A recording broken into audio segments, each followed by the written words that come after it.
प्रेम का उल्टा क्या है? घमंड, अहंकार। छोटी सी कहानी है। एक मक्खी जो है एक हाथी के ऊपर बैठी थी, तो हाथी से कहती है कि तुम्हें कोई तकलीफ हो तो बता देना, तुम्हें कोई कष्ट हो तो बता देना, मैं हट जाऊंगी। लेकिन हाथी को कुछ सुनाई नहीं पड़ा। कहाँ हाथी कहाँ मक्खी। एक बहुत बड़ा गड्ढा था और उसको पार करना था हाथी को। फिर एक बहुत बड़ा पुल था, उसको पार करना था। उसने कहा मेरे वजन से तुम्हें कोई तकलीफ हो रही हो तो बता देना। जब वो पुल पार कर गया तो उसने कहा कि हमारी यात्रा बहुत सुखद रही, हम संगी साथी रहे, अब मैं जाती हूँ, कोई काम हो तो मुझसे कहना। मक्खी की आवाज़ आई, कोई काम हो तो मुझसे कहना। अब हाथी कहता है तू कब मेरे शरीर पे बैठी, कब उड़ गई, मुझे तो पता ही नहीं चला। संत कहते हैं हमारा होना भी ऐसे ही है। इस बड़ी पृथ्वी पे हमारे होने ना होने से कोई फर्क नहीं पड़ता। हम एक डॉट के बराबर भी नहीं है। इस बड़ी पृथ्वी पर हम एक डॉट के बराबर भी नहीं है, फिर भी हमें कितनी ईगो है। अच्छा, सब अपने हृदय को तलाश करिए, मुझे ईगो, जब मुझे तो है ईगो। किसको नहीं है ईगो? हाथ खड़ा करें। किसको नहीं है मैं हूं? सबको है। Ego gone all the troubles. मैं मुआ तो खुद खुदा हुआ। Ego is the root cause of all misery. Ego को ही गंवाना है। मैं कुछ नहीं हूँ भगवान जी, मैं कुछ नहीं हूँ, सब आप हो। गुरु जी मैं कुछ नहीं हूँ, सारा ज्ञान आपका, सारी समझ आपकी। गुरु जी मैं कुछ नहीं। गंवा दे अपनी हस्ती को अगर तू मर्तबा जाए, कि दाना खाक में मिलके गुले गुलजार होता। हाथी और मक्खी के अनुपात से भी कहीं छोटा हमारा ब्रह्मांड का अनुपात है। मक्खी तो फिर भी दिखती है, पर हमारा ब्रह्मांड का अनुपात, एक तरफ ब्रह्मांड और एक तरफ हम मक्खी के बराबर भी हैं। बोलिए, मक्खी के बराबर भी हैं हम। इसलिए हमारे रहने से कोई फर्क नहीं पड़ता। इसलिए जैसे मक्खी ने शोरगुल मचाया ना, मचाने का कोई फायदा नहीं। गुम होके वेक नजारा, गुम होके वेक। हम जितने हम समझदार होते जाएंगे उतना कम बोलेंगे। वह मक्खी क्या चाहती थी? वह चाहती थी हाथी स्वीकार करे तू भी है, तेरा भी अस्तित्व है। पूछ चाहती थी कि मुझे हाथी पूछे। हमारा अहंकार अकेले तो नहीं जी सकता, दूसरा उसे माने तो ही जी सकता है। इसलिए हम सब उपाय करते हैं कि किसी भी भांति दूसरे हमें ध्यान दें, हमारी तरफ देखें, हमारी उपेक्षा ना करें। वस्त्र पहनते हैं दूसरों को दिखाने के लिए, सस्ते संवरते हैं दूसरों को दिखाने के लिए, धन इकट्ठा करते हैं, मकान बनाते हैं दूसरों को दिखाने के लिए। दूसरे देखें और स्वीकार करें कि तुम कुछ विशिष्ट हो, साधारण नहीं। जितनी भी हमारी चीजें वो किसके लिए हैं?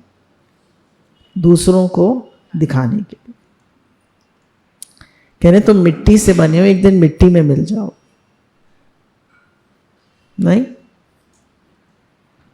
तुम अज्ञान के कारण खुद को खास दिखाना चाहते हो। तुम बस एक मिट्टी के पुतले और कुछ नहीं। अहंकार सदा तलाश में है, वे आंख मिल जाए जो मेरी छाया को वजन दे दे। छाया के समान है ये शरीर। याद रखना कि जीवात्मा के निकलते ये शरीर मिट्टी हो जाएगा। आत्मा नहीं कह रहे, जीवात्मा। जीवात्मा के निकलते ये शरीर मिट्टी हो जाएगा। झूठे अहंकार को छोड़ दो, सबका सम्मान करो, क्योंकि जीव में परमात्मा का अंश आत्मा है। सबका सम्मान करो। ईश्वर अंश जीव विनाशी, चेतन अमल सहज सुख राशि। तृणापि सुनिचीन तरुरपि सहसो, अमान मान देहि कीर्तनिया सदा श्री हरि। वृक्ष के समान सहन करो, तिनके से भी छोटा तुम्हारा अस्तित्व है, तिनके से भी छोटा। हम कितनी मैं को अस्तित्व देते हैं, कितनी मैं। एक रिक्शे वाले को भी मैं है, एक चींटी को भी मैं है। गीता भगवान कहते हैं एक चींटी को भी मैं हूँ, एक मक्खी को भी मैं हूँ, हमें भी मैं हूँ। और मैं मुआ तो खुद खुदा हुआ। अब अम्मा जी कहते थे सबका हाथ पकड़कर कि संकल्प करो कि मेरा जीवन निष्कामी बने। हमारा पूरा सत्संग जो है निष्कामता पे टिका हुआ है। आज हम लोग कौन सी गीता आती है या कौन से बड़े बड़े ज्ञान आते हैं, कौन से हमें शास्त्र रटे, कुछ नहीं आता हमें तो। सत्संग करने के गुरु जी ने बिठा दिया तो हम लोग सत्संग करते हैं। पर लोग क्यों आते हैं सुनने? क्योंकि यहाँ निष्कामता है, यहाँ प्रेम है, यहाँ देने का भाव है, यहाँ सेवा भाव। पूरी प्रकृति जो है निष्कामता पे आधारित है। आप देखिए कोई भी प्रकृति की चीज़ ले लीजिए, जानवरों को छोड़ दीजिए, पेड़ पौधे, पृथ्वी जल वायु अग्नि आकाश सूर्य चंद्रमा सब दे रहे हैं ना, या कुछ ले रहे हैं आपसे? बोलिए। पेड़ आपको ऑक्सीजन दे रहे हैं, है ना, सूर्य आपको प्रकाश दे रहा है, पेड़ फल दे रहे हैं, सारा अनाज मिल रहा है आपको, सारी फल सब्जियां मिल रही, दे रहे हैं, पूरी प्रकृति दे रही। नदियाँ न पीवे कभी अपना जल, वृक्ष न खाए कभी अपना फल, अपने तन का मन का धन का दूजों को दे जो दान रे, वो सच्चा इंसान। पृथ्वी प्रकृति दे ही दे रही है, दे ही दे रही है, सब कुछ हमें हमारे लिए लुटा रही है, और हम ले ही ले रहे हैं, ले ही ले रहे हैं। सेवा भी लाओ, प्रेम भी लाओ, मान सम्मान भी लाओ, सब लाओ, और देने के नाम पे कंजूस। हम सबको मान सम्मान देते हैं, हम सबको प्रेम देते हैं, हम सबको शुद्ध भाव देते हैं, हम सबके लिए अच्छा सोचते हैं, हम सबके लिए अच्छा सोचते हैं। बताइए, सोचते हैं? नहीं, सोचते हैं उतना नहीं सोचते जितना सोच सकते हैं। किसके लिए जीते हैं? अपने घर वालों के लिए। किसके लिए जीते हैं? अच्छा, कौन जीता है सबके लिए बताइए? अगर हम वाटर साइकिल को भी देखें तो सूर्य जो है वो भाप समुद्र से और सब जगह से जल लेता है, भाप बनती है, बादल बनते हैं, बादल बरसते हैं, पहाड़ों पर बर्फ़ गिरती है, फिर बर्फ़ से नदियाँ बनती हैं, फिर नदियाँ जाकर सब खेतों में पानी लगाती हैं और समुद्र में जाकर मिल जाती, फिर वो वाटर साइकिल स्टार्ट हो जाती। पूरा निष्कामता है। तो कह रहे हैं सफलता की कुंजी ही है निष्कामता। सफलता अगर आपको चाहिए तो निष्कामी बनिए, सच्चाई से जिए, ईमानदार बनिए और जीवन में निष्कामी बनिए कि हे नाथ सबकी सेवा हो, मुझे कुछ नहीं चाहिए। देखिए, सेवा भी 3 प्रकार से होती है, शरीर से, मन से और आत्मा से कह लीजिए, या हृदय से। तो शरीर से स्थूल सेवा है, मन से सबके लिए शुद्ध भाव सूक्ष्म सेवा है, और आत्मा से या जीवात्मा, आत्मा से मतलब है ही भगवान, ज्ञान से है ही भगवान। ये सबसे सूक्ष्म सेवा है, सबसे व्यापक है। 5 तत्वों में सबसे व्यापक कौन सा है? आकाश, उससे फिर और व्यापक वायु, फिर अग्नि, अग्नि सब जगह है, फिर वाटर वेपर यहाँ पर भी है, और फिर पृथ्वी सबसे स्थूल। तो जो चीज़ जितनी व्यापक होगी वो उतनी विराट होगी, है ना। आकाश सब जगह है। अगर अम्मा जी कहते थे कि एक ईंट, सोने की ईंट भी है या एक मिट्टी की ईंट भी है, तो उसमें भी छेद है, उसमें भी आकाश तत्व। आकाश तत्व हर जगह है। आपकी जो बॉडी है इसके हर सेल में आकाश तत्व। बोले जीवन का कोई ऐसा क्षण नहीं हो सकता जब आप सेवा नहीं कर सकते। तन से, मन से, भाव से आप हर समय सेवा कर सकते। कहीं यही नहीं है हम किसी की जाके सेवा करें, हम बस्ती में जाके सेवा करें, हम वहाँ सेवा करें, हम वहाँ सेवा करें, वो सेवा होती है। हर समय आप सेवा कर सकते। जो गुरु कहते हैं कि शुद्ध भाव रखो, सबके लिए भगवत भाव रखो, शुक्राना मानो, ये सेवा ही तो है। गुरु तो सेवा ही सिखा रहे हैं, ये सूक्ष्म सेवा है। कह रहे हैं कर्म करो, फल भगवान को अर्पण कर दो। निष्काम भाव से जब कर्म प्रभु को अर्पण करना है, उनकी प्रसन्नता के लिए करना है, उनकी प्राप्ति का सहज साधन। कह रही सेवा क्या है?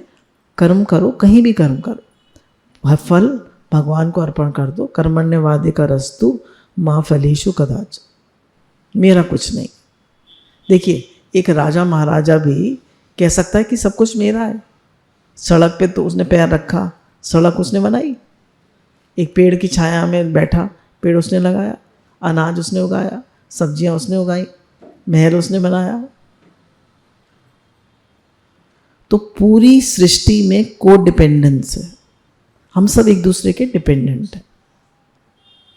को एग्जिस्टेंस, को डिपेंडेंस, को एग्जिस्टेंस। गौतम बुद्ध ने सिखाया कि हम सब एक दूसरे को का सहयोग दें। आजकल क्या है, अपना घर बन लो, अपनी फ्लैट बना लो, अपनी गाड़ी खरीद लो, अपना विदेश घुमाओ, अपने बच्चों को पढ़ा लो, अपना अपना कर लो बस। प्रकृति क्या सिखा रही है? निष्काम भाव सिखा रही है। तो जो प्रकृति सिखा रही है वही करिए। अब इसका मतलब ये नहीं कि हम ये नहीं कह रहे कि आप भूखे मर जाइए। अब कहने हैं जो भी परिस्थिति आती है हमारे जीवन में साधन रूप है, साध रूप नहीं। पैसे की भी कमी आती है, लोग अपमान भी कर देते हैं, शरीर के भी कष्ट आते हैं। आधि दैविक, आधि भौतिक और आध्यात्मिक, 3 तरह के ताप सबके जीवन में आते हैं। आते नहीं? आधि भौतिक शरीर के, आधि दैविक जैसे कोरोना वरोना, कोई बीमारी हारी, एक्सीडेंट, आग, ये आधि दैविक। और आधि भौतिक या आध्यात्मिक, मन के कष्ट। तो कह रहे हैं प्रत्येक परिस्थिति का सदुपयोग करो। निष्कामी क्या करता है? किसी भी परिस्थिति में दुखी नहीं होता। अब लोगों की कम सेल होगी, दुकान वालों की कहेंगे हाय कम सेल हुई, आज तो बोनी भी नहीं हुई। जिस दिन ज़्यादा सेल हो जाए, जैसे दुकान वाला था, गीता दादा भगवान कहते थे, ज़्यादा सेल हो गई तो तब भी टिफ़िन रखा था। क्यों भाई? आज तो कस्टमर इतना आया, टाइम ही नहीं मिला। फिर दूसरे दिन गए तब भी टिफ़िन रखा था, बोले आज कस्टमर ही नहीं, खाने का मन ही नहीं। तो हर एक परिस्थिति में आदमी दुखी है। कह रहे हर एक परिस्थिति का सदुपयोग करो और अपना लर्निंग लेसन सीखो। हर परिस्थिति तुम्हें कुछ ना कुछ सिखा रही। Every situation in life is teaching you something. Her situation कुछ ना कुछ कह रही है। और सबसे बड़ी बात है, अपना संकल्प शुद्ध रखो कि मेरा हर काम मानवता के हित के लिए हो, मेरा जीवन विराट जीवन हो, मेरा जीवन सबके हित के लिए, मैं सबके लिए जीऊं। खाली मैं और मेरे वाले के लिए, अपने लिए ना जीऊं, मैं सबके लिए जीऊं। तीर्थों में भी सर्वश्रेष्ठ तीर्थ तुम्हारा हृदय है। ये जितना निर्मल निष्पाप होगा, ईश्वर उतने ही हमारे करीब होंगे। अब क्या निष्कामी हम कब होंगे? जितना अपने हृदय को निर्मल और निष्पाप बनाए। जितने राग, द्वेष, चिड़न, कुड़न, अहंकार, काम, क्रोध, ईगो भरी होगी, उतने ही हम निष्कामी नहीं हो सकते। कह रहे निष्कामता में कोई कंपैरिजन नहीं होता, कोई राग द्वेष नहीं होता, वो तो सिर्फ देना जानता है। तो हम भी धीरे धीरे ऐसी बनते जाएं, देने की भावना रखें, लेने की नहीं।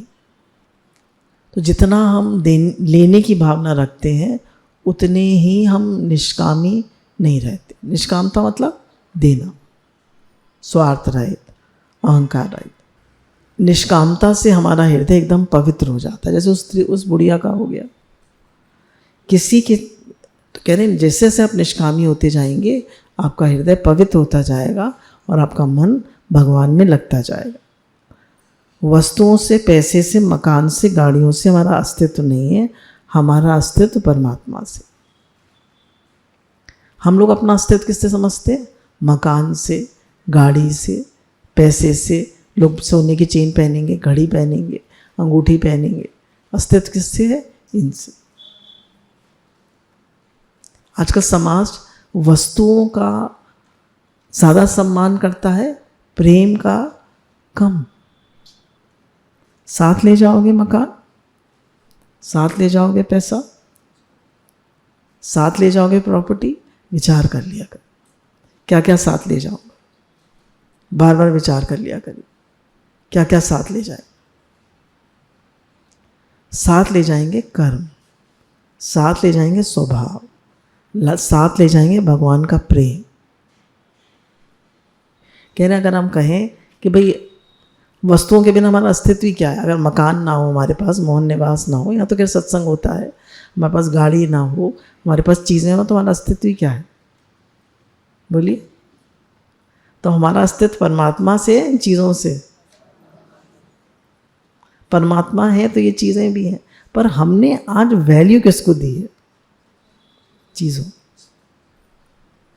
तो कहने अगर हम सूर्य के सम्मुख खड़े होते हैं तो परछाई पीछे चलती है, और सूर्य को के विमुख हो जाते हैं तो परछाई आगे भागती है।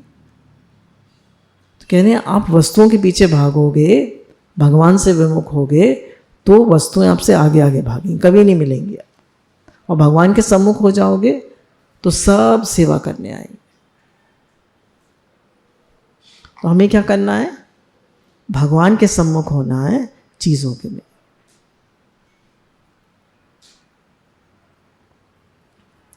कहने जिसने हमें सब कुछ दिया है उसने अपने को गुप्त रखा है, बोलिए। भगवान कहते हैं कभी मैं तुम्हें श्वास दे रहा हूँ, तुम्हारा खाना पचा रहा हूँ, तुम्हारा दिल धड़का रहा हूँ, तुम्हें ही मैंने सब कुछ दिया है। कभी कुछ कहते नहीं, कहते, वो प्रकाशित ही नहीं करते। और हम देते हैं तो पंखे की हर पंखुड़ी पे लिखा होता है। बोले 84 के चक्कर से तो क्या छूटोगे, पहले इसी चक्कर में घूमते रहो, पंखे के चक्कर में घूमते रहो, ये हालत है। हर सीट पे लिखा होगा, अरे हर पत्थर पे लिखवा देते अपना नाम। क्या हालत है हमारी। कह रहे हैं जो परमात्मा हर समय हमारी ओर देख रहा है, हम उसकी ओर देखते भी नहीं। तो हम निष्कामी कब बनेंगे, जब परमात्मा की ओर देखेंगे। अब पहले ये दृष्टांत बहुत चलता था कि देखिए इस शरीर में सब कोई निष्कामी है। हाथ मुख को देता है, मुख पेट को देते हैं, पेट हजम करके सब और खून बन जाता है, सब हाथों को चला जाता है, हाथों में खून बन जाता है, खून से फिर सब पूरी बॉडी को पहुंच जाता है। अगर हाथ के सारा काम मैं करता हूँ तो हाथ को इंजेक्शन लगा लगा के खाना दे देना, तो बॉडी स्वस्थ रहेगी? नहीं रहेगी ना। तो कह रहे हैं सबका काम अलग अलग है, हाथ का अलग है, आँख का अलग है, पैर का अलग है, पर फिर भी हम एक है। पूरा शरीर एक है, ठीक है, एक है या नहीं, हम एक है ना। कह रहे ऐसे ही अगर इस पूरी सृष्टि में भी हम सब एक है। We are one consciousness, one divine energy. तो जब हम, जैसे हाथ कहता है मैं ही सारा काम करता हूँ, तो मैं मुख को क्यों दूँ, तो वो बीमार हो जाता है। तो जब हम केवल अपने लिए सोचते हैं तो हम बीमार हो जाते हैं। तो कह रहे हैं हम सब उस विराट के ही अंग हैं। कह रहे ये हमारा है, ये दूसरे का है, ये विचार तुच्छ लोगों का होता है। अगर आप सिर्फ लेने की भावना रखेंगे, लाओ लाओ लाओ लाओ, तो आप, प्रकृति अपने आप देती है, प्रकृति अपने आप देती है। आज हमें किस चीज़ की कमी है? अच्छे से रह रहे, अच्छे से खा रहे, अच्छे से पहन रहे। अगर आप देखिए प्रकृति कभी रखती नहीं है।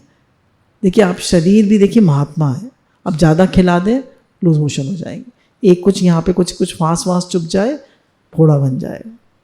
शरीर महात्मा, यही कुछ नहीं रखता। कह रहे जिसका हृदय उदार है उसके लिए सारा संसार कुटुंब है।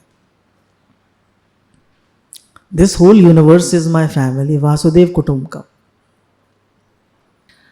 अब कह रहे हैं, गुरु भगवान बता रहे हैं इसमें कि जो ये अपने कुटुंब के लिए जीता है तो उसके कुटुंब वाले उसका सम्मान करता है। जो पड़ोसियों के लिए भी जीता है वो श्रेष्ठ है, उसको वहाँ सम्मान मिलता है। जो गांव के लिए जीता है तो गांव में उसका सम्मान होता है। जो प्रांत के लिए जीता है प्रांत में सम्मान होता है। जो देश के लिए जीता है देश और श्रेष्ठ हो जाता है, बस सम्मान नहीं होता और श्रेष्ठ हो जाता है, क्योंकि उसकी सेवा उतनी व्यापक हो जाती है। और जो देश विदेश के लिए जीता है वो देश विदेश के लिए कैसे जी सकते हैं बताइए? सबका भला हो, सबका भला हो, सबका भला हो, सब निरोग हो, सब स्वस्थ हो, सबका कल्याण हो, हे नाथ हे नाथ हे नाथ, सबका भला हो, सबका भला हो, सबका भला, हे नाथ सबका भला हो, सबका भला। कहते रहा करिए, हे नाथ आपको भूलूं नहीं, हे नाथ मैं आपका हूँ आप मेरे, हे नाथ मैं आपका हूँ आप मेरे, हे नाथ सबका भला हो, सबका भला। कई बार दिन में सबका भला आपने चाह लिया, आपकी सेवा व्यापक हो गई। कह रहे हैं कि ब्रह्मा जी ने जब सृष्टि उत्पन्न करी तो उन्होंने कहा कि तुम देवताओं की सेवा करो और देवता तुम्हारी सेवा करेंगे। इस तरह तुम एक दूसरे की सेवा करना और उन्नत हो। ये नहीं कहा अपना घर बना के, अपनी प्रॉपर्टी बना के, मेरे 8 फ्लैट है, मेरी 10 गाड़ियाँ हैं, मेरा फलाना है, मेरा ढिमाका है, मैंने यहाँ दुकान खोल ली, मैंने ये कर लिया, मैंने वो कर लिया। यही करता रहता है आदमी। कोई बताता है, हम अपने बच्चों को सिखाते हैं कि सबकी सेवा करना। तुमने किसी की हेल्प करी? कभी सिखाते हैं बच्चों को? नहीं सिखाते। फर्स्ट आना, खूब पढ़ना। कहने अगर आज आध्यात्मिक देरी हो रही है तो उसका क्या कारण है कि हम अपनी मैं को नहीं छोड़ना चाहते, अपनी एक देशीयता को, मैं और मेरे घर को, मैं माय आइनस को नहीं छोड़ना चाहते। कहने सबके लिए हम जिएंगे तो हमारा जीवन व्यापक होगा। गुरु जी यही तो सिखा रहे, कम से कम भावना से तो करो।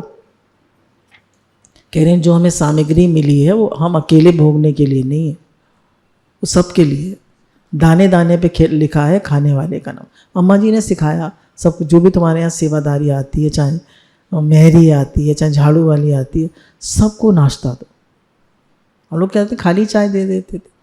अम्मा जी ने कहा एक कप दूध दे दो, उसको जो तुम्हारे घर में नाश्ता बना है वो दे दो। अगर आप थोड़ा दे देंगे तो आप गरीब हो जाएंगे, वो भी तो आपका घर का मेंबर है। तो आप लोग सब करते हैं ना, ये कौन कौन नहीं करता? करिए।